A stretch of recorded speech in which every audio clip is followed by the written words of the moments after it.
ओम श्री गणेशाय नमः। आप सभी को ज्येष्ठ मास के संकष्टी चतुर्थी व्रत की हार्दिक शुभकामनाएं। आज के वीडियो में आप सुनेंगे ज्येष्ठ मास संकष्टी चतुर्थी की पौराणिक व्रत कथा।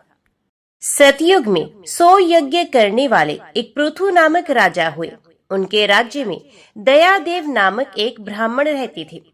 वेदों में निष्णात उनके 4 पुत्र थे। पिता ने अपने पुत्रों का विवाह गृहसूत्र के वैदिक विधान से कर दिया। उन चारों बहुओं में बड़ी बहू अपनी सास से कहने लगी, हे सासू जी, मैं बचपन से ही संकट नाशन गणेश चतुर्थी का व्रत करती आई हूँ। मैंने पितृ गृह में भी इस शुभदायक व्रत को किया है। अतः हे कल्याणी, आप मुझे यहाँ व्रत अनुष्ठान करने, व्रत रखने की अनुमति प्रदान करें। पुत्र वधू की बात सुनकर उसके ससुर ने कहा, हे बहू, तुम सभी बहुओं में श्रेष्ठ और बड़ी हो। तुम्हें किसी प्रकार का कष्ट नहीं है और ना ही तुम भिक्षुणी हो। ऐसी स्थिति में तुम किस लिए व्रत करना चाहती हो? हे सौभाग्यवती, अभी तुम्हारा समय उपभोग करने का है। ये गणेश जी कौन है? फिर तुम्हें करना ही क्या है? कुछ समय के पश्चात बड़ी बहू गर्भिणी हो गई। 10 मास के बाद उसने सुंदर बालक का प्रसव किया। उसकी सास बराबर बहू को व्रत करने का निषेध करने लगी और व्रत छोड़ने के लिए बहू को बाध्य करने लगी। व्रत भंग होने के फलस्वरूप गणेश जी कुछ दिनों में कुपित हो गए और उसके पुत्र के विवाह काल में वर वधू के सुमंगली के समय उसके पुत्र का अपहरण कर लिया। इस अनहोनी घटना से मंडप में खलबली मच गई। सब लोग व्याकुल होकर कहने लगे कि लड़का कहाँ गया, किसने अपहरण कर लिया। बारातियों द्वारा ऐसा समाचार पाकर उसकी माता अपने ससुर दयादेव से रो रो कर कहने लगी, हे ससुर जी, आपने मेरे गणेश चतुर्थी व्रत को छुड़वा दिया है, जिसके परिणाम स्वरूप ही मेरा पुत्र गायब हो गया है। अपने पुत्र वधू के मुख से ऐसी बात सुनकर ब्राह्मण दयादेव बहुत दुखी हुए, साथ ही पुत्र वधू भी दुखी हुई। पति के लिए दुखी पुत्र वधू प्रति मास संकट नाशन गणेश चतुर्थी का व्रत करने लगी। एक समय की बात है कि एक वेदज्ञ और दुर्बल ब्राह्मण भिक्षा के लिए उस मधुर भाषिणी के घर आया। ब्राह्मण ने कहा कि हे बेटी, मुझे भिक्षा स्वरूप इतना भोजन दो कि मेरी क्षुधा शांत हो जाए। उस ब्राह्मण की बात सुनकर उस धर्मपरायण कन्या ने उस ब्राह्मण का विधिवत पूजन किया। भक्ति पूर्वक भोजन कराने के बाद उसने ब्राह्मण को वस्त्र आदि दिए। कन्या की सेवा से संतुष्ट होकर ब्राह्मण कहने लगा, हे कल्याणी, हम तुम पर प्रसन्न हैं। तुम अपनी इच्छा के अनुकूल मुझसे वरदान प्राप्त कर लो। मैं ब्राह्मण वेशधारी गणेश हूँ और तुम्हारी प्रीति के कारण ही आया हूँ। ब्राह्मण की बात सुनकर कन्या हाथ जोड़कर निवेदन करने लगी, हे विघ्नेश्वर, यदि आप प्रसन्न हैं तो मुझे मेरे पति के दर्शन करा दीजिए।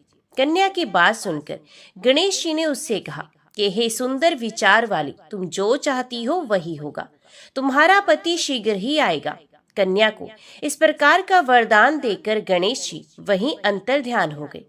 उसी समय की बात है कि सोम शर्मा नामक ब्राह्मण एक वन में से द्विज बालक को नगर में ले आए। अपने पुत्र को देखकर दयादेव नामक ब्राह्मण बहुत प्रसन्न हुए। बालक की माता के हर्ष की तो सीमा ही न रही, साथ ही संपूर्ण नगरवासी भी प्रमुदित हो गए। बालक की माता ने पुत्र को छाती से लगाया और कहने लगी कि गणेश जी के प्रसाद से ही मैंने खोए हुए पुत्र को प्राप्त किया है। उसे नए वस्त्र आभूषणों से अलंकृत किया गया। दयादेव तो बारंबार सोम शर्मा को प्रणाम कर कहने लगे कि हे द्विजराज, आपकी कृपा से मैंने खोए हुए पुत्र को प्राप्त किया है। खोया हुआ बालक घर में आ गया। सोम शर्मा को सुस्वादु भोजन कराकर धोती दुपट्टा से विभूषित करके गोदान दिया। फिर से मंडप का निर्माण करके विधि पूर्वक वैवाहिक कार्य संपन्न किया। इसे सभी पूर्ववासी प्रसन्न हुए और भाग्यशालिनी कन्या अपने पति को पाकर धन्य हो गई। ज्येष्ठ मास के कृष्ण पक्ष की चतुर्थी मनुष्यों के मनोरथ को पूर्ण करती है। इस दिन नर नारियों को एकदंत गणेश की पूजा करनी चाहिए। पूर्व कथित रीति से भक्ति पूर्वक जो व्यक्ति इस व्रत एवं पूजन को करेंगे, उनकी संपूर्ण इच्छाएं पूर्ण होंगी। तो सब प्रेम से बोलो, गणपति भगवान की जय। विदर्भ देश की घटना है। उसकी राजधानी कौंडिन्यपुर थी। वहां भीम नामक एक प्रसिद्ध राजा राज्य करता था। उसकी पतिव्रता पत्नी का नाम चारुहासिनी था। उनका दाम्पत्य जीवन सुखपूर्वक व्यतीत हो रहा था, किंतु बड़ी आयु होने पर भी संतान ना होने का दुख उन्हें बहुत पीड़ित करता था। तब राजा ने सोचा कि इसके लिए कोई उपाय करना चाहिए।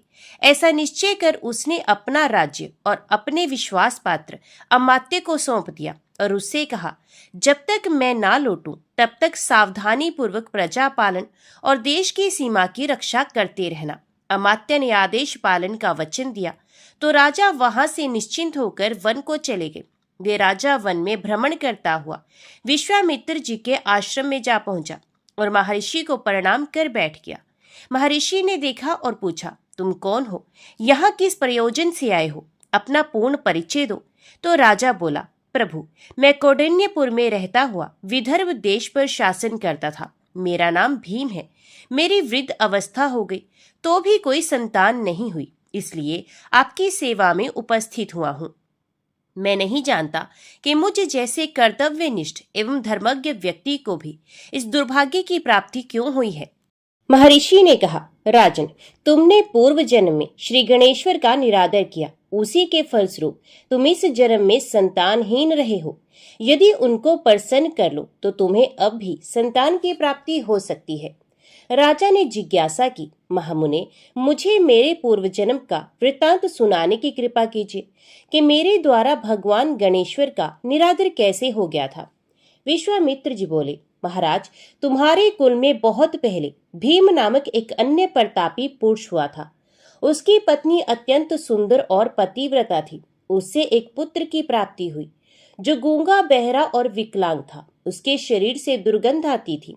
माता पिता ने उसका नाम दक्ष रखा। अनेक प्रयत्न करने पर भी वे बालक मूर्खता और बधिरता के दोष से मुक्त ना हो सका।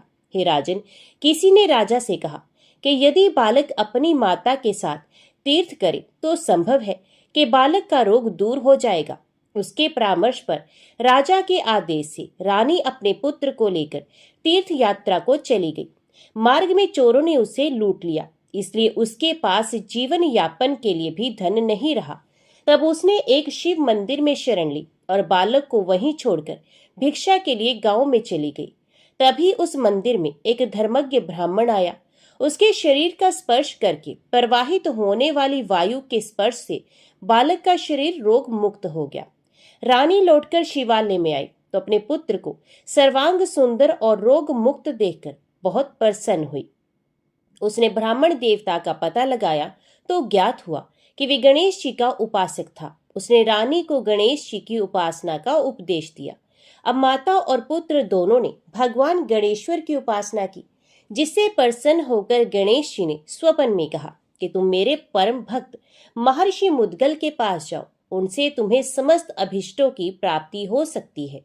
विश्वामित्र जी ने भीम को आगे का वृत्तांत सुनाते हुए कहा कि वे दोनों मुद्गल आश्रम की खोज में बहुत समय तक अरण्यों में भटकते रहे। तब एक दिन बड़ी कठिनाई से उन्हें वे आश्रम मिला। वहां आकर उन्होंने अपना सब वृत्तांत सुनाया तो महर्षि ने श्री गणेश्वर के एकाक्षरी मंत्र गम के अनुष्ठान का उपदेश दिया। राजा भीम ने जिज्ञासा की कि महामुने, आपके मुख से ये चरित्र सुनकर मुझे आश्चर्य हो रहा है। एक ब्राह्मण के शरीर के स्पर्श से बहने वाली वायु के स्पर्श मात्र से वे बालक रोग रहित और सुंदर कैसे हो गया? इसका समाधान करने की कृपा कीजिए। विश्वामित्र जी बोले, राजन, प्रभु की इच्छा से जो कुछ भी हो जाए वही संभव है, उसमें आश्चर्य ही कैसा। भगवान गजानन चाहे तो किसी भी निमित्त से अभिष्ट प्रदान कर सकते हैं। देखो, एक समय की बात है, सिंधु देश की पल्ली नामक ग्राम में एक धनिक वैश्य रहता था। उसका नाम कल्याण था। एक दिन वे वणिक पुत्र अपने मित्रों के साथ वन में गया। वहां एक ऐसी शिला देखी जिस पर कोई मूर्ति सी अंकित थी। उन्होंने उसे गणेश्वर नाम देकर पूजन आरंभ किया और सबने मिलकर वहां एक मंडप बनाकर उत्सव मनाने की आयोजना की। उस दिन से अपने सब मित्रों के साथ वे वणिक पुत्र दिन रात वहीं रहकर गणेश जी की उपासना करने लगा। जब वे घर नहीं पहुंचे तो माता पिता को चिंता हुई और पता लगाने आए कि वे कहाँ हैं और क्या करते हैं। सब बालकों को उपासना आदि में लगे देखकर उनके माता पिता आदि ने कल्याण से कहा कि तुम्हारे पुत्र ने हमारे बालकों को भी पागल बना दिया है, जो अरण्य में पड़ी हुई शिला का पूजन आराधना कर रहे हैं। इसलिए तुम अपने पुत्र को रोको, अन्यथा हमें उसके साथ कठोरता का व्यवहार करना पड़ेगा। ये सुनकर कल्याण ने उस मंडप को गिरा दिया और अपने पुत्र को मारने लगा। उसने उस गणेश शिला को उठाकर दूर फेंका और समस्त बालकों को वहां से भगा दिया। इससे वणिक पुत्र बल्लाल को बड़ा मानसिक कष्ट पहुंचा। उसने पिता से हाथ जोड़कर निवेदन किया कि पिताजी, अब मुझे कितना भी भारी दंड दे दीजिए, किंतु उन सर्वात्मा भगवान गणाध्यक्ष का निरादर मत कीजिए। वे प्रभु समस्त कल्याणों के देने वाले हैं, अपने भक्तों के सभी विघ्नों को भी हरण करते हैं। उनके समान अन्य कोई बड़ा देव नहीं है। वैश्य ने क्रोधावेश में कहा, मूर्ख, इस पत्थर को सर्वात्मा कहता है। देखूंगा तेरे गणाध्यक्ष तेरे विघ्नों को किस प्रकार दूर करता है और तुझे बंधन से कैसे छुड़ाता है। कल्याण ने अपने पुत्र को एक पेड़ से दृढ़ता पूर्वक बांध दिया और बोला, अब भी अपनी भूल स्वीकार कर और गणेश जी की भक्ति छोड़कर अपने कार्य में लग जा। किंतु पुत्र ने पिता की बात स्वीकार नहीं की, तो वे उसे गाली देकर चला गया। इस बालक को अपने पिता की निष्ठुरता पर क्रोध आ गया और उसने उसे शाप दे दिया, तुमने मुझे इस निर्जन वन में अकेला ही निर्दयता पूर्वक बांधकर छोड़ दिया है। इसके फलस्वरूप तुम बहरे, गूंगे, अंधे और विकलांग हो जाओगे। बहुत समय बीत गया। वृक्ष से बंधा रहने के कारण बालक थक गया और रस्सी के बंधन उसके कोमल अंगों में गड़ गए। इससे अत्यंत पीड़ित होकर वे भगवान गजानन को पुकारने लगा और अंत में उनकी ओर से भी निराश हो गया, तो उसने आत्मघात करने का निश्चय किया। वे वृक्ष से ही सर मारने लगा, उससे मस्तक में क्षत हो गए। तब वे बालक पीड़ा और निराशा के कारण रोता हुआ बोला, हे विघ्नेश, आपके भक्त पर ऐसा महान संकट है और आप सुनते नहीं। पता नहीं आप कहीं भी हैं या नहीं, यदि हैं तो आते क्यों नहीं। तभी उसने देखा एक ब्राह्मण आ रहा है। उसने तुरंत ही बालक के बंधन खोले और सर पर हाथ फेरते हुए कहा, वत्स, तुम्हारी पुकार सुनते ही तो यहाँ आ गया हूँ। तुमने पिता को जो शाप दिया है वे सत्य होगा। ये स्थान तुम्हारे नाम पर बल्लाल विनायक के नाम से प्रसिद्ध हो जाएगा। इधर कल्याण का शरीर उसी समय से रोगग्रस्त हो गया। उसे दुर्गंध आने लगी। वे बहरा, गूंगा और विकलांग हो गया। उसकी दशा देखकर पत्नी को बहुत दुख हुआ। वे पुत्र को देखने के लिए अरण्य में गई तो वहां उसे गणेश्वर के पूजन में लगा देखा। इससे उसके मन में बड़ी प्रसन्नता हुई। उसने पुत्र से कहा, पुत्र, ये तो तू बड़ा मंगल कार्य कर रहा है, परंतु तुम्हारे पिता की दशा बहुत दारुण हो गई है। उन्हें भी चलकर देखना चाहिए। बस माता पिता की आज्ञा मानना भी पुत्र का परम कर्तव्य होता है। बल्लाल ने उसी प्रकार शांति पूर्वक बैठे रहकर कहा, जननी, सांसारिक माता पिता तो अनित्य हैं। यथार्थ माता पिता तो भगवान गणेश्वर ही हैं, जिनकी मैंने शरण ले ली है। इन्हीं भगवान का निरादर करने के कारण पिताजी को ऐसी दशा प्राप्त हुई है। अब उनकी सेवा करना तुम्हारा ही कर्तव्य है, क्योंकि पत्नी के लिए पति की सेवा ही सर्वोपरि है। माता ने कहा, पुत्र, अपने जन्मदाता पिता को शाप से मुक्त कर दो। मैं तुमसे विनय करती हूँ। यह सुनकर बल्लाल ने कहा, जननी, मैं तो अब कुछ भी नहीं कर सकता। अगले जन्म में तुम एक राजा की महारानी बनोगी, किंतु तुम्हारा पुत्र गूंगा, बहरा, विकलांग और दुर्गंध युक्त होगा। उसके कारण तुम्हारा पति उस पुत्र के साथ तुम्हें भी घर से निकाल देगा। फिर एक शिवालय में एक गणपति भक्त ब्राह्मण के स्पर्श से तुम्हारे उस दक्ष नामक पुत्र का शरीर निरोग और सुंदर हो जाएगा। हे राजन, ये समस्त घटना चक्र उसी वाणी के अनुसार घटित हुआ था। अब आगे का वृतांत सुनो। कौंडिन्यपुर नगर के निकट ही एक महावन था, जिसमें भगवान गणाध्यक्ष का एक प्राचीन मंदिर विद्यमान था। दक्ष ने उस मंदिर में जाकर गणेश्वर के एकाक्षरी मंत्र का जप आरंभ किया। इसी मध्य उसने अपने को हाथी पर सवार देखा। वे स्वप्न उसने माता को सुनाया तो वह बोली, पुत्र, स्वप्न तो बहुत ही सुंदर है। हाथी के दर्शन का अर्थ हुआ भगवान गजानन का दर्शन और हाथी की सवारी का अर्थ हुआ राज्य पद की प्राप्ति। राजन, काल की गति बड़ी विचित्र है। वे अनुकूल चलता है तो समस्त सौभाग्यों की प्राप्ति कराता है और प्रतिकूल चलता है तो नष्ट कर देता है। देखो, कौंडिन्यपुर में उस समय चंद्रसेन नामक राजा राज्य करता था। उसकी मृत्यु अकस्मात हो गई। नगर में सर्वत्र शोक छा गया। राजा की सदाचारिणी पत्नी सुलभा पति के वियोग में मूर्छित हो गई। तभी एक वैदज्ञ ब्राह्मण ने आकर कहा, जिसकी जितनी आयु होती है वे उतना ही जीवित रहता है, इसलिए शोक व्यर्थ है। फिर जो मर गया उसका संस्कार तो करना ही चाहिए, अन्यथा सदगति कैसे होगी। जो केवल शोक का दिखावा करता है वे अवश्य स्वार्थी है, इसलिए राजा का संस्कार करना ही उसके प्रति सच्ची प्रीति प्रदर्शित करना होगा। राजा के कोई पुत्र या परिवारजन नहीं था, इसलिए प्रधान अमात्य ने उसका मृतक संस्कार किया और फिर सब अमात्य बैठकर विचार करने लगे कि किसे राजा बनाया जाए। तभी महर्षि मुद्गल वहां आ गए और अमात्यों के पूछने पर महर्षि ने कहा, गज, अपनी सूंड जिसके कंठ में माला पहनाइए उसी को राजा बनाना चाहिए। इसके लिए आप लोग एक उत्सव का आयोजन करके राजा का चयन कर लो। महर्षि की आज्ञा अनुसार शुभ दिन देखकर उत्सव का आयोजन किया गया, जिसमें सहस्रों व्यक्ति उपस्थित हुए। दक्ष भी उसमें दर्शक के रूप में सम्मिलित हुआ था। रानी ने पुष्कर नामक गजेंद्र की सूंड में एक रत्न माला डाली और प्रार्थना की कि हे गजराज, इस माला को किसी योग्य व्यक्ति के गले में डाल दो जो धर्मपूर्वक राज्य शासन चला सके। हाथी उस जन समूह के मध्य में इधर उधर सूंड हिलाता हुआ धीरे धीरे चल पड़ा। वे कभी कभी रुककर किसी विशिष्ट व्यक्ति को सूंघने लगता तो वे व्यक्ति समझता कि ये मेरे ही गले में माला डालेगा। अनेकों उत्सुक व्यक्ति हाथी के पास इसी आशा में आने लगे, किंतु हाथी सबकी ओर देखता और बहुतों को सूंघता हुआ अंत में दक्ष के पास जा पहुंचा और उसे सूंघकर देखकर कुछ ठहरकर अंत में उसने उसी के गले में वे रत्नमाला डाल दी। दक्ष राजा हो गया। हाथी ने उसे अपनी सूंड से उठाकर ऊपर बैठा दिया। सर्वत्र हर्ष ध्वनि और जय घोष होने लगा। वे हाथी पर चढ़कर ही राजभवन में लाया गया। वेदज्ञ ब्राह्मणों ने उसका विधि पूर्वक अभिषेक किया। उस समय दुधंबी बज उठी। राजा दक्ष पर पुष्पों की वर्षा होने लगी। राजा ने सभी को यथा पद विभिन्न प्रकार के उपहार और ब्राह्मणों को गवादी के दान दिए।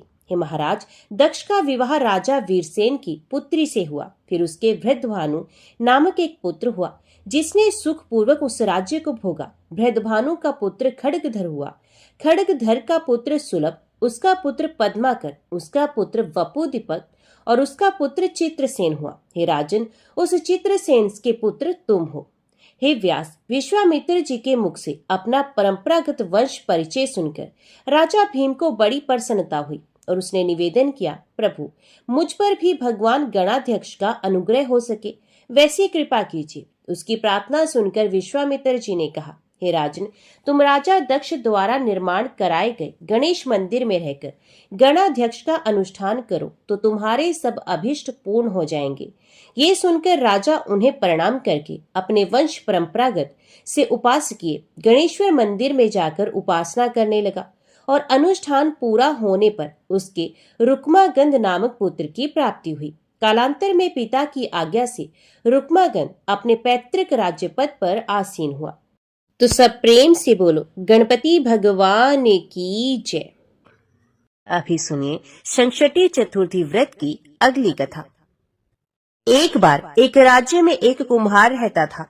एक दिन वे मिट्टी के बर्तन पकाने के लिए आवा लगा रहा था। आवा कहते हैं मिट्टी के बर्तन पकाने के लिए आग जलाने को। अब उसने आवा तो लगा लिया, लेकिन उसमें मिट्टी के बर्तन पके नहीं। कुम्हार बार बार प्रयास करता रहा, लेकिन मिट्टी के बर्तन हर बार कच्चे ही रह जाते। ये देखकर कुम्हार बहुत परेशान हो गया। वे राजा के पास गया। तब राजा ने राज पुरोहित को बुलाकर कोई उपाय सुलझाने के लिए कहा। थोड़ी देर तक सोचने के बाद राज पुरोहित ने कहा कि महाराज, यदि हर दिन गांव के एक एक घर से एक एक बच्चे की बलि दी जाए तो रोज आवा नहीं लगेगा। राजा ने आज्ञा दे दी कि पूरे नगर से हर दिन एक बच्चे की बलि दी जाएगी। कई दिनों तक ऐसा ही चलता रहा। हर घर से एक बच्चे की बलि दी जाती रही और फिर एक बुढ़िया के घर की बारी आई, लेकिन उसके बुढ़ापे का एकमात्र सहारा उसका अकेला बेटा अगर बलि चढ़ जाएगा तो फिर बुढ़िया का क्या होगा। ये सोचकर बेचारी बुढ़िया बहुत परेशान हो गई। उसने संकट की सुपारी और धूप अपने बेटे को दी। कहा, जा बेटा, संकटा माता तुम्हारी रक्षा करेंगी। ये खुद माता संकटा का ध्यान करने लगी। उसने अपने बेटे की सलामती की कामना करने लगी। उधर अगली सुबह जब कुम्हार ने उठकर देखा कि आवा भी पक गया और वे बालक भी पूरी तरह से सुरक्षित है, ये सब देखकर कुम्हार हैरान रह गया। उसने बालक से पूछा कि ऐसा कैसे हो गया। तो बालक बताने लगा कि उसकी माँ हर बार नियम से संकट चौथ और महीने में पड़ने वाली चतुर्थी का व्रत किया करती है। संकटा माता की कृपा से इसी कारण वे जीवित बच गया है। और फिर संकटा माता की कृपा से नगर के वे अन्य सभी बालक जिनकी बलि दी गई थी वो सभी भी दोबारा जी उठे। पौराणिक मान्यताओं के अनुसार उसी दिन से खासकर संकट चौथ के दिन माएं अपने बेटों की लंबी उम्र की कामना से भगवान गणेश की पूजा और व्रत करती हैं। अब सुनिए संकट चौथ के दिन सुनी जाने वाली देवरानी और जेठानी की कथा। संकटी चौथ की पौराणिक कथा के अनुसार एक बार एक शहर में देवरानी और जेठानी रहा करती थी। जेठानी अमीर थी और देवरानी बहुत गरीब थी। देवरानी गणेश जी की बड़ी भक्त थी। देवरानी का पति जंगल से लकड़ियां काट कर लाता, उन्हें शहर में जाकर बेचता था। इस प्रकार उनका जीवन चल रहा था। देवरानी का पति अक्सर बीमार रहता था। तब देवरानी जेठानी के घर का सारा काम करती और बदले में जेठानी उसे बचा हुआ खाना, पुराने कपड़े आदि दे देती। इसी से किसी तरह देवरानी का परिवार चल रहा था। माघ के महीने में देवरानी ने तिलचौथ का व्रत किया। 5 आने का तिल और गुड़ लाकर तिलकुट बनाया। पूजा करके तिलचौथ की कथा सुनी और फिर तिलकुटा छींके में रख दिया, क्योंकि संकट चौथ का व्रत बिना चंद्र देवता को अर्घ्य दिए अधूरा माना जाता है। तो देवरानी सोचने लगी कि चंद्रमा उदय होने पर पहले तिलकुट और उसके बाद ही ये कुछ और खाएगी। कथा सुनकर वे जेठानी के यहाँ चली गई। खाना बनाकर जेठानी के बच्चों से उसने खाना खाने के लिए कहा। तब बच्चे कहने लगे कि माँ ने व्रत किया है और माँ भूखी है, जब माँ खाना खाएगी तब हम भी खा लेंगे। जेठ जी को खाना खाने के लिए कहा तो जेठ जी कहने लगे कि मैं अकेला नहीं खाऊंगा, जब चांद निकलेगा तभी सब मिलकर खाना खाएंगे, तब मैं भी खा लूंगा। जेठानी ने उससे कहा कि आज तो किसी ने भी अभी तक खाना नहीं खाया, तो मैं तुम्हें कैसे दे दूं? तुम सुबह सवेरे आकर बचा हुआ खाना ले जाना। क्योंकि हर दिन तो जेठानी का बचा हुआ खाना या सुबह का बचा हुआ खाना अपनी देवरानी को दे दिया करती थी। इधर देवरानी के घर पर उसका पति और बच्चे बेचारे सब आस लगाए हुए ही बैठे थे कि आज तो त्योहार है, इसलिए कुछ आज पकवान आदि खाने को मिलेगा। देवरानी बिना खाने के जब अपने घर लौटी और बच्चों को पता चला कि आज तो पकवान क्या रोटी भी खाने को नहीं मिलेगी, तो सारे बच्चे उदास हो गए, भूख के मारे रोने लगे। उसके पति को भी बहुत गुस्सा आया। उसका पति गुस्से में कहने लगा, सारा दिन काम करके भी तुम 2 रोटी नहीं ला सकती, तो काम ही क्यों करती हो? पति ने गुस्से में आकर पत्नी को कपड़े धोने के धोने से मारा। धोना हाथ से छूट गया तो पाटे से मारा। अब वे बेचारी देवरानी गणेश जी को याद करती हुई रोते रोते पानी पीकर ही सो गई। उस दिन गणेश जी देवरानी के सपने में आए और कहने लगे, धुवने मारा, पाटी मारा, सो रही है या जाग रही है? देवरानी कहने लगी, कुछ सो रही हूँ, कुछ जाग रही हूँ। तब गणेश जी फिर से बोले, भूख लगी है, कुछ खाने को दो। देवरानी कहने लगी, क्या दूं? मेरे घर में तो अन्न का एक दाना भी नहीं है। जेठानी बेचारी बचा कुचा खाना देती थी, आज वो भी नहीं मिला। पूजा का बचा हुआ तिलकुटा चीकी में पड़ा है, वही खा लो।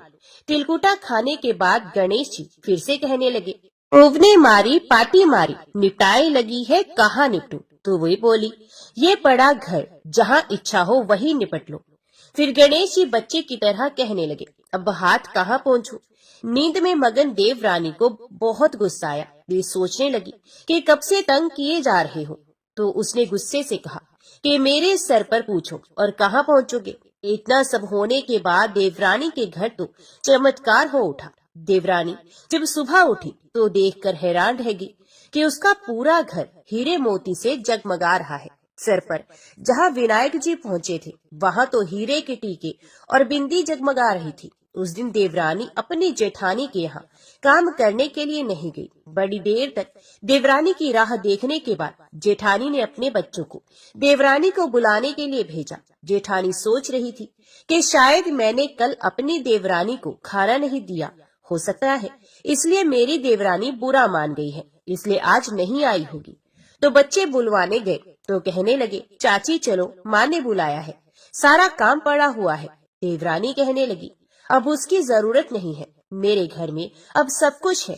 गणेश जी भगवान ने मुझ पर बड़ी कृपा की है।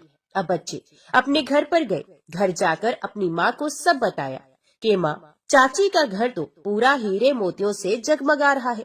अब उनका घर पहले की तरह टूटा फूटा नहीं रहा।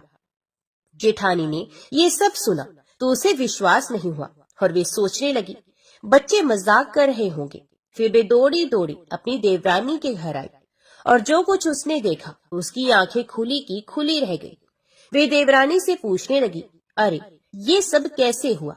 तब देवरानी तो बड़ी सीधी सादी थी, बहुत भोली भाली थी। उसने उसके साथ जो कुछ हुआ सब कुछ अपनी जेठानी से कह दिया। जेठानी बड़ी चालाक थी।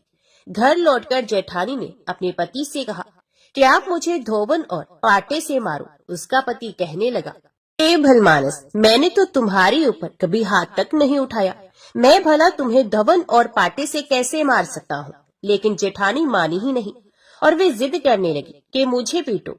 मजबूर होके उसके पति को उसे मारना ही पड़ा। अब उसने ढेर सारा घी डालकर चूरमा बनाया और चीके में रखकर सो गई। रात को चौथ विनायक जी सपने में आए और कहने लगे कि भूख लगी है, क्या खाऊं? तो जेठानी कहने लगी कि हे गणेश जी महाराज, मेरी देवरानी के यहाँ तो आपने सुख खा तिलकुट खाया था। मैंने तो ढेर सारा घी डालकर चूरमा बनाकर आपके लिए छींके में रख दिया है। फल और मेवे भी साथ में रखे हैं। हे गणपति जी महाराज, जो चाहे वे आप खा लीजिए। सारा चूरमा खाने के बाद गणपति जी कहने लगे, निपटे कहाँ? तो जेठानी कहने लगी, उसके यहाँ तो टूटी फूटी झोपड़ी थी, मेरे यहाँ तो कंचन का महल है, जहाँ चाहो निपट लो। तब गणेश जी ने पूछा, अच्छा ठीक है, अब बताओ मैं पहुँचूं कहाँ? तो जेठानी कहने लगी, मेरे माथे पर बड़ी सी बिंदी लगाकर पहुँच लो। जेठानी तो बहुत चालाक थी और उसके मन में धन का लालच भी था। धन की लालची जेठानी सुबह सुबह बड़ी जल्दी उठ गई। सोचने लगी कि आज तो मेरा घर भी हीरे जवाहरात से भर चुका होगा और मैं तो देवरानी से ज्यादा अमीर बन जाऊंगी। लेकिन जब वे सुबह उठी तो उसने देखा हीरे मोती की जगह उसके घर में तो गंदगी फैली हुई थी और बड़ी तेज बदबू आ रही थी। उसके सर पर भी बड़ी सी बिंदी की जगह गंदगी लगी हुई थी। तब उसने कहा कि हे गणेश जी महाराज, ये आपने क्या कर दिया? मुझसे रूठे और देवरानी पर रूठे। जेठानी बहुत दुखी हुई, उसे गुस्सा भी आ रहा था। जेठानी ने किसी तरह अपने घर की सफाई करने की कोशिश की, लेकिन गंदगी तो और ज्यादा फैलती ही जा रही थी। उधर जेठानी के पति को जब मालूम हुआ तो वे भी बहुत गुस्सा हुआ और कहने लगा कि तेरे पास तो इतना सब कुछ था, फिर भी तेरा मन नहीं भरा। जेठानी के पति ने भी उसे ताना दे दिया। परेशान होकर चौथ के गणेश जी से वे विनती करने लगी। तब गणेश जी ने कहा, देवरानी से जलन करने के कारण तूने जो कुछ भी किया था, यही उसका फल है। अब तू अपने धन में से आधा धन देगी, तभी ये सब गंदगी साफ होगी। जेठानी ने किसी तरह अपना आधा धन बांट दिया, किंतु मोहरों की एक हांडी चूल्हे के नीचे उसने गाड़ कर रखी थी। उसने सोचा, इसका पता तो किसी को नहीं चलेगा, और उसने वे छुपाया हुआ धन बांटा ही नहीं। छुपाए हुए धन को छोड़कर बाकी सारा धन उसने अपनी देवरानी को आधा आधा दे दिया और फिर गणेश जी से कहने लगी, हे गणपति भगवान, अब तो अपना ये बिखराव समेट लो। तब गणपति भगवान कहने लगे, अभी नहीं, पहले चूल्हे के नीचे जो गाड़ी हुई मोहरों की हांडी है उसे भी ताक में रख दो और 2 सुई के भी 2 हिस्से कर दो। इस प्रकार गजानन ने बाल स्वरूप में आकर सुई जैसी छोटी से छोटी चीज का भी बंटवारा करवा दिया और इसके बाद ही अपनी माया समेटी। माया समेट ही जेठानी के घर जो गंदगी फैली हुई थी वे भी दूर हो गई और जेठानी को उसके लालच का सबक भी मिल गया। हे गणपति महाराज, जैसे ही आपने देवरानी पर कृपा की, वैसे ही कथा को सुनने वाले सभी भक्तों पर करना, किंतु जैसी सजा जेठानी को दी वैसी किसी को मत देना। तो बोलो गणपति भगवान की जय। माघ कृष्ण गणेश चतुर्थी की पौराणिक व्रत कथा के अनुसार पार्वती जी ने एक बार गणेश जी से पूछा कि हे वत्स, माघ महीने में किस गणेश की पूजा करनी चाहिए तथा इसका क्या नाम है। उस दिन पूजन में किस वस्तु का नैवेद्य अर्पित करना चाहिए और क्या आहार ग्रहण करना चाहिए, इसे आप सविस्तार बतलाने की कृपा करें। गणेश जी ने कहा कि हे माता, माघ में भालचंद्र नामक गणेश की पूजा करनी चाहिए। इनका पूजन षोडशोपचार विधि से करना चाहिए। हे माता पार्वती, इस दिन तिल के 10 लड्डू बना लें, 5 लड्डू देवता को चढ़ाए और शेष 5 ब्राह्मण को दान में दें। ब्राह्मण की पूजा भक्ति पूर्वक करके उन्हें दक्षिणा देने के बाद उन 5 लड्डुओं को उन्हें प्रदान कर दे। हे देवी, तिल के 10 लड्डुओं का स्वयं आहार करें। इस संबंध में मैं आपको राजा हरिश्चंद्र का वृतांत सुनाता हूँ। सतयुग में हरिश्चंद्र नामक एक प्रतापी राजा हुए थे। वे शास्त्र धर्म में पटु, सरल स्वभाव, सत्यनिष्ठ और विद्वान ब्राह्मणों के पूजक थे। हे देवी, उनके शासन काल में अधर्म नाम की कोई वस्तु नहीं थी। उनके राज्य में कोई अपाहिज, दरिद्र या दुखी नहीं था। सभी लोग आधी व्याधि से रहित एवं दीर्घायु होते थे। उन्हीं के राज्य में एक ऋषि शर्मा नामक तपस्वी ब्राह्मण रहते थे। एक पुत्र की प्राप्ति होने के बाद ही वे स्वर्गवासी हुए। पुत्र का भरण पोषण उनकी पत्नी करने लगी। वे विधवा ब्राह्मणी भिक्षाटन के द्वारा पुत्र का पालन पोषण करती थी। उस ब्राह्मणी ने माघ मास की संकटा चतुर्थी का व्रत किया। वे पतिव्रता ब्राह्मणी गोबर से गणेश जी की प्रतिमा बनाकर सदैव पूजन किया करती थी। हे पार्वती, भिक्षाटन के द्वारा ही उसने पूर्वोक्त रीति से तिल के 10 लड्डू बनाए। इसी बीच उसका पुत्र गणेश जी की मूर्ति अपने गले में बांधकर स्वे इच्छा से खेलने के लिए बाहर चला गया। तब एक नर पिशाच कुम्हार ने उस ब्राह्मणी के 5 वर्षीय बालक को जबरन पकड़कर अपने आवों में छोड़कर मिट्टी के बर्तनों को पकाने के लिए उसमें आग लगा दी। इधर उसकी माता अपने बच्चे को ढूंढने लगी। उसे ना पाकर वे बड़ी व्याकुल हुई। वे ब्राह्मणी विलाप करती हुई गणेश जी की प्रार्थना करने लगी। हे गणेश जी महाराज, विशाल शरीर वाले, हे सूर्य नारायण की लाली के सदृश कांति वाले, हे सुंदर जटा समूह को धारण करने वाले, आप इस दुखनी की रक्षा कीजिए। हे गजानन, हे 4 भुजाधारी, हे मस्तक में चंद्रमा को धारण करने वाले, हे विनायक, हे अनाथों के नाथ, हे वरदायक, मैं पुत्र के वियोग से व्यथित हूँ, आप मेरी रक्षा कीजिए। वे ब्राह्मणी इसी प्रकार आधी रात तक विलाप करती रही। प्रातः काल होने पर कुम्हार अपने पके हुए बर्तनों को देखने के लिए आया। जब उसने आवा खोल के देखा तो उसमें जांघ भर पानी जमा हुआ पाया। और इससे भी अधिक आश्चर्य उसे जब हुआ कि उसने बैठे हुए एक खेलते हुए बालक को देखा। ऐसी अद्भुत घटना देखकर वे भयवश कांपने लगा और इस बात की सूचना उसने राज दरबार में दी। उसने राज्य सभा में अपने कुकृत्य का वर्णन किया। कुम्हार ने कहा कि हे महाबाहु, ए प्रज्वलित अग्नि के समान तेजवान, हे महाराज हरिश्चंद्र, मैं अपने दुष्कर्म के लिए वध के योग्य हूँ। उसने आगे कहा, हे महाराज, कन्या के विवाह के लिए मैंने कई बार मिट्टी के बर्तन पकाने के लिए आवा लगाया है, परंतु मेरे बर्तन कभी भी नहीं पके और सदैव कच्चे ही रह गए। तब मैंने भयभीत होकर एक तांत्रिक से इसका कारण पूछा तो उसने कहा कि चुपचाप किसी लड़के की तुम बलि चढ़ा दो, तुम्हारा आवा पक जाएगा। मैंने सोचा कि मैं किसके बालक की बलि दूं? जिसके बालक की बलि दूंगा वे मुझे क्यों कर जीवित छोड़ेगा। इसी भय से हे महाराज, मैंने दृढ़ निश्चय किया कि इसे ही बैठाकर आग लगा दूंगा। मैंने अपनी पत्नी से परामर्श भी किया कि ऋषि शर्मा ब्राह्मण मृत हो गए हैं। उनकी विधवा पत्नी भीख मांगकर अपना गुजारा करती है। अरे, वे लड़के को लेकर क्या करेगी? मैं यदि उसके पुत्र को बलि दे दूं तो मेरे बर्तन भी पक जाएंगे। मैं इसे जघन्य गर्म को करके रात में निश्चिंत होकर सो गया था। प्रातः जब मैंने आवा खोलकर देखा तो क्या देखता हूँ कि उस लड़के को मैं जिस स्थिति में बैठाकर गया था वे उसी तरह निर्भय भाव से बैठा है और उसमें जांघ भर पानी भरा हुआ है। इस भयावह दृश्य से मैं कांप उठा और इसकी सूचना देने आपके पास आया हूँ। कुम्हार की बात सुनकर राजा बहुत ही विस्मित हुए और उस लड़के को देखने के लिए आए। बालक को प्रसन्नता पूर्वक खेलते देखकर मंत्री से राजा ने कहा कि ये क्या बात है, ये किसका लड़का है? इस बात का पता लगाओ। इस आवे में जांघ भर जल कहाँ से आया? इसमें कमल के फूल कहाँ से खिल गए? इस दरिद्र कुम्हार के आवे में वैदूर्य मणि के समान हरी हरी धूप कहाँ से उगाई? बालक को ना तो आग की जलन हुई, ना तो इसे भूख प्यास ही लगी। ये आवे में भी वैसा ही खेल रहा है मानो अपने घर में खेल रहा हो। राजा इस तरह की बात कह ही रहे थे कि वे ब्राह्मणी वहाँ बिलखती हुई आ पहुंची। वे कुम्हार को कोसने लगी।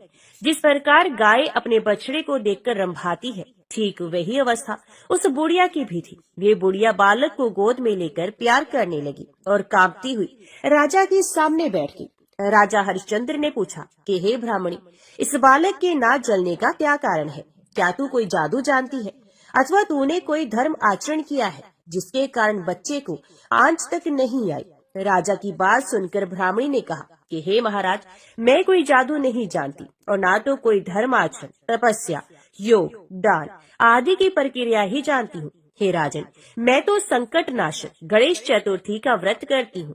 उसी व्रत के प्रभाव से मेरा पुत्र जीता जागता बच गया है। ब्राह्मणी की बात सुनकर राजा ने कहा कि मेरे राज्य की संपूर्ण जनता इस संकट नाशक गणेश चतुर्थी का व्रत करे, इसमें मेरी पूर्ण सम्मति है। राजा ने उसकी परिक्रमा करते हुए कहा कि हे पतिव्रते, तू धन्य है। राजा ने संपूर्ण नगर वासियों को गणेश जी का व्रत करने का आदेश दे दिया। इस आश्चर्यजनक घटना के कारण सभी लोग उस दिन से प्रत्येक मास की गणेश चतुर्थी का व्रत करने लगे। इस व्रत के प्रभाव से ब्राह्मणी ने अपने पुत्र के जीवन को पुण्य पाया था। इतना कहने के बाद श्री कृष्ण ने कहा कि हे युधिष्ठिर, आप भी सर्वोत्तम व्रत कीजिए। इस व्रत के प्रभाव से आपकी सभी कामनाएं पूर्ण होंगी। आप मित्रों, पुत्रों और पौत्रों को सुख देने वाले साम्राज्य को प्राप्त कर सकेंगे। हे महाराज, जो लोग इस व्रत को करेंगे उन्हें पूर्ण सफलता मिलेगी। भगवान श्री कृष्ण की बात से युधिष्ठिर बहुत प्रसन्न हुए और माघ कृष्ण गणेश चतुर्थी का व्रत करके निष्कंटक राज्य भोगने लगे। तो बोलो गणपति भगवान की जय। पौराणिक कथा के अनुसार एक गांव में एक सेठ सेठानी थे। उनके एक बेटे और एक बहू थी। बहू सबको भोजन कराके फिर स्वयं भोजन करती थी। एक पड़ोसन ऐसी भी थी जो रोज पूछती थी कि बहू आज क्या बनाया है, क्या खाया है? तो बहू कहती ठंडो बासी। एक दिन उसके पति ने ऐसा सुनकर विचार किया कि आज तो पकवान बनाए जाए, फिर देखें कि मेरी पत्नी क्या कह रही है। उसने तरह तरह के पकवान बनवाए और घर के सभी लोगों ने एक साथ बैठकर भोजन किया। आज भी पड़ोसन ने पूछा तो बहू ने कहा कि ठंडो बासी। सेठ के लड़के ने सोचा हो न हो कोई बात अवश्य है जिससे कि मेरी पत्नी ऐसा कहती है। उसने पत्नी से पूछा तुम रोज ठंडो बासी खाया ऐसा क्यों कहती हो, जबकि हम सब ने एक साथ बैठकर कई तरह के पकवान खाए हैं। उसकी पत्नी बोली हम जो खा रहे हैं वे बाप बूढ़ों की कमाई है। जिस दिन आप कमाकर लाओगे उस दिन मैं समझूंगी कि ताजा भोजन कर रहे हैं। अब एक दिन लड़के ने माँ से कहा मैं एक बड़े शहर में कमाई करने जा रहा हूँ। तो माँ बोली बेटा अपने पास इतना धन है कि खाया नहीं खत्म होगा। माँ के मना करने पर भी बेटे ने स्वयं कमाने का दृढ़ निश्चय कर लिया और जाते समय पत्नी से कहा मैं जब तक कमाकर बहुत सा धन लेकर ना आऊं तुम चूल्हे की आग मत बुझने देना। एक दिन चूल्हे की आग बुझ गई तो वे मन ही मन घबराने लगी, कहीं मेरे पति पर संकट तो नहीं आ पड़ा। जल्दी से पड़ोस में से आग लाकर चूल्हे में रख दूं। ऐसा विचार करके पत्नी पड़ोस में गई। वहाँ पड़ोसन चौथ माता का व्रत और पूजन कर रही थी। पड़ोसन ने कहा थोड़ी देर में आकर ले जाना। तो बहू ने पड़ोसन से पूछा आप यह व्रत क्यों करती हैं, इससे क्या मिलता है? पड़ोसन ने कहा चौथ माता के इस व्रत को करने से अन्न और लक्ष्मी मिलती है और अपनी मनोकामनाएं पूर्ण होती हैं। अब बहू भी चौथ माता का व्रत करने लगी। दीवार पर उसने चौथ माता का चित्र बनाया। उस दिन घी और गुड़ का चूरमा बनाकर रात्रि को चंद्रमा को अर्घ्य देकर उसने भोजन किया। ऐसा करते करते बहुत दिन हो गए। चौथ माता ने उस बहू के पति को सपना दिया कि शाहूकार का बेटा तू जागे की सोवे, तेरी पत्नी तुझे बहुत याद कर रही है। घर जाकर उसकी चिंता मिटा दे। तू दुकान खोलकर कंकु केसर का पगलिया बना के बैठ जाना। आज तेरा हिसाब किताब चुकता हो जाएगा। अब तो चौथ माता ने जैसा कहा था वैसा ही हुआ। उसने घर जाने की तैयारी की और गाड़ी भर के धन दौलत लेकर चल दिया। रास्ते में एक बड़ा सा काला नाग फन फैलाए बैठा था और कहने लगा, आज तो मैं तुम्हें डसूंगा, नहीं छोड़ूंगा। आज तेरी आयु पूरी हो गई है। सेठ के लड़के ने कहा, आज चौथ माता ने मुझे सपना दिया तो मैं पत्नी से मिलने घर जा रहा हूँ। वहाँ मेरी पत्नी बहुत चिंता कर रही होगी। मैं उससे मिलकर जरूर आऊंगा, तब तुम मुझे डस लेना। नाग ने कहा, तुम शपथ पूर्वक कह के जाओ तो मैं तुम्हें जाने दूंगा, परंतु लौटकर नहीं आए तो तुम्हारे घर आकर मैं तुम्हें डस लूंगा। इस प्रकार सांप को वचन देकर वे घर पहुंचा। वहाँ सभी से हंसी खुशी से मिला और भोजन करने उदास होकर बैठ गया।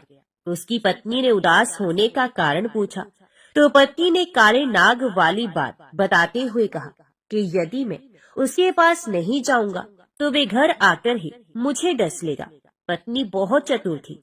उसने कहा कि आप घबराओ नहीं, लेट जाओ, मैं एक उपाय करती हूँ। पत्नी ने कमरे की 7 पेड़ी धोई। पहली पेड़ी पर रेत, दूसरी पेड़ी पर इत्र, तीसरी पेड़ी पर गुलाल फूल, चौथी पर कंकु केसर, 5वीं पर लड्डू पेड़ा, 6ठी पर गादी गलीचा और 7वीं पेड़ी पर दूध का कटोरा भरकर रख दिया। इस प्रकार वे 7 ही पेड़ी सजाकर बैठ गई। आधी रात होते ही नाग आकर पेड़ी चढ़ने लगा। पहली पेड़ी पर रेत में लौट गया और कहने लगा कि सेठ की बहू ने आराम तो बहुत दिया, पर वचनों से बनकर आया हूँ, सो डस ही लूंगा अवश्य ही। इसी प्रकार 7 पेड़ियों पर नाग आराम करता हुआ और कहता हुआ कि डसूंगा। जरूर कमरे में जाने ही वाला था कि चौथ माता ने विचार किया कि मैं इसे नहीं बचाऊंगी तो संसार में धर्म कर्म व्रत को कौन मानेगा। अब तो गणेश जी, चंद्रमा जी और चौथ माता ने उसे बचाने का विचार किया।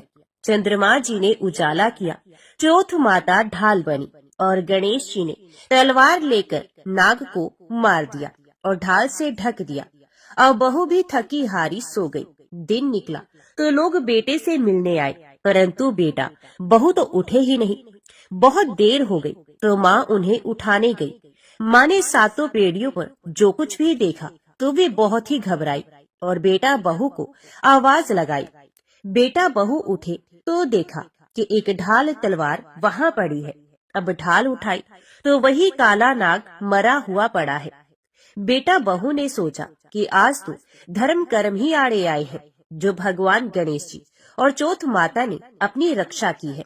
हे चौथ माता, आपने जैसी सेठ के बेटे बहू की रक्षा की, वैसे ही रक्षा सबकी करना। तो बोलो चौथ माता की जय। भगवान विघ्नहर्ता गणेश की कथा सुने बिना चौथ माता के व्रत की कथा अधूरी मानी जाती है। इसलिए अब आप सुनिए भगवान गणेश की कथा। एक समय की बात है, भगवान विष्णु का विवाह लक्ष्मी जी के साथ निश्चित हो गया। विवाह की तैयारियां होने लगी। सभी देवताओं को निमंत्रण भेजे गए, परंतु गणेश जी को निमंत्रण नहीं दिया गया। कारण जो भी रहा हो, अब भगवान विष्णु की बारात जाने का समय आ गया। सभी देवता अपनी पत्नियों के साथ विवाह समारोह में आए। उन सब ने देखा कि गणेश जी कहीं दिखाई नहीं दे रहे हैं। तब वे आपस में चर्चा करने लगे कि क्या गणेश जी को कोई न्योता नहीं दिया या स्वयं गणेश जी ही नहीं आए। सभी को इस बात पर आश्चर्य होने लगा। तभी सबने विचार किया कि भगवान विष्णु से ही इसका कारण पूछा जाए। विष्णु भगवान से पूछने पर उन्होंने कहा कि हमने गणेश जी के पिता भोलेनाथ महादेव को न्योता भेजा है। यदि गणेश जी अपने पिता के साथ आना चाहते हो तो आ जाते, अलग से न्योता देने की कोई आवश्यकता भी नहीं थी।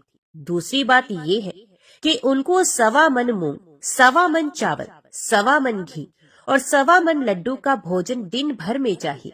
यदि गणेश जी नहीं आएंगे तो कोई बात नहीं, दूसरे के घर जाकर इतना सारा खाना पीना अच्छा भी नहीं लगता। इतनी वार्ता कर ही रहे थे कि किसी एक ने सुझाव दिया, यदि गणेश जी आ भी जाए तो उनको द्वारपाल बनाकर बैठा देंगे कि आप घर की देखभाल करना। आप तो चूहे पर बैठकर धीरे धीरे चलोगे तो बारात से बहुत पीछे रह जाओगे। यह सुझाव भी सबको पसंद आ गया। तो भगवान विष्णु ने भी अपनी सहमति दे दी। होना क्या था, इतने में गणेश जी वहां आ पहुंचे और उन्हें समझा बुझाकर घर की रखवाली करने बैठा दिया गया। बारात चल दी। तब नारद जी ने देखा कि गणेश जी तो दरवाजे पर ही बैठे हुए हैं। तो वे गणेश जी के पास गए और रुकने का कारण पूछा। गणेश जी कहने लगे कि भगवान विष्णु ने मेरा बहुत अपमान किया है। नारद जी ने कहा कि आप अपनी मूषक सेना को आगे भेज दो, तो वे रास्ता खोद देगी, जिससे उनके वाहन धरती में धंस जाएंगे। तब आपको सम्मान पूर्वक बुलाना ही पड़ेगा। अब तो गणेश जी ने अपनी मूषक सेना जल्दी से आगे भेज दी और सेना ने जमीन पोली कर दी। जब बारात वहां से निकली तो रथों के पहिए धरती में धंस गए।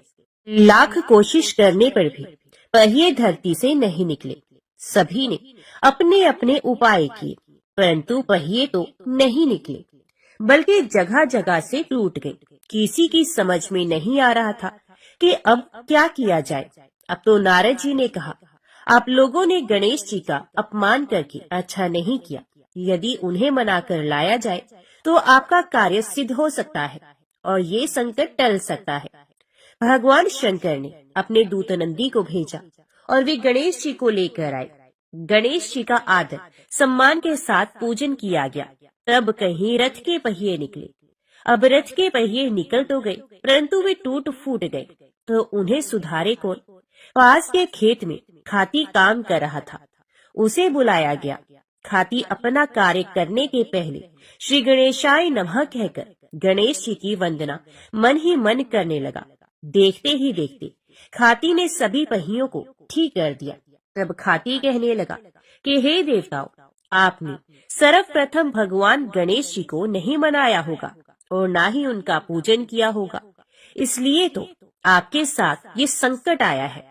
हम तो मूर्ख अज्ञानी हैं, फिर भी पहले गणेश जी को पूजते हैं, उनका ध्यान करते हैं। आप लोग तो देवता गण हैं, फिर भी आप गणेश जी को कैसे भूल गए?